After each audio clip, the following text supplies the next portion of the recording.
So one of the biggest challenges of any learning platform is user adoption. How does Hive Learning tackle this?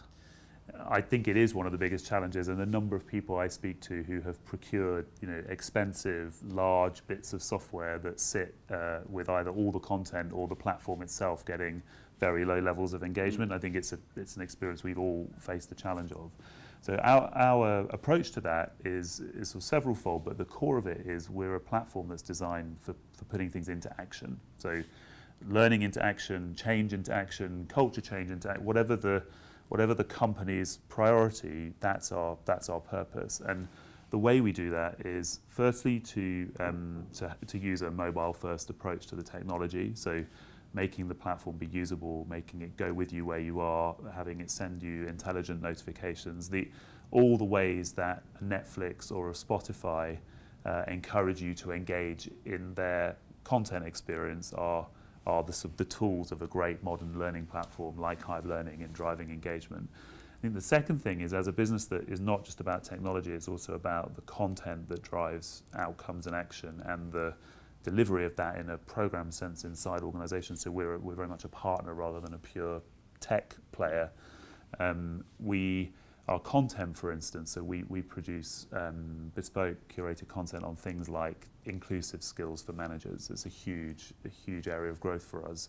How does a modern manager be more inclusive in their day-to-day behaviors? And there's a heap of great stuff out there, but it's all in the category of insights and ideas and theories and philosophies. And when we produce that content, we make it really actionable. So we go down to what can I do in my weekly team meeting that would help me build a more inclusive environment within my team? So it's do this, do that stuff. Exactly. Yeah. And if you take great business books as an example, there's a fantastic range of things written. I read a lot. My wife always teases me that that my level of stress is, you can tell how stressed I am at work by the size of the pile of the books by my bed. But most books, even the best ones, never get to the practical application of what can you actually do with this.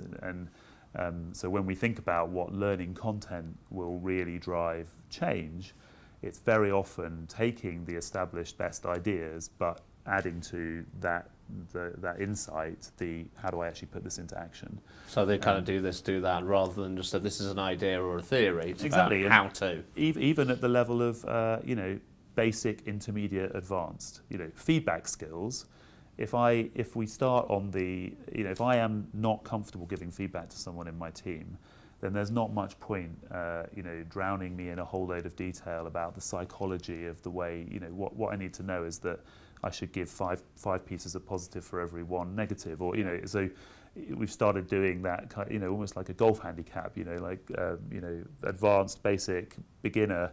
And that is actually the stuff that we think is most differentiated about our approach, and that we get most consistent feedback from our clients and our users that they find value in. And I think there's a whole huge future for us in making more actionable content that sort of translates to these big priorities that we have. Makes sense.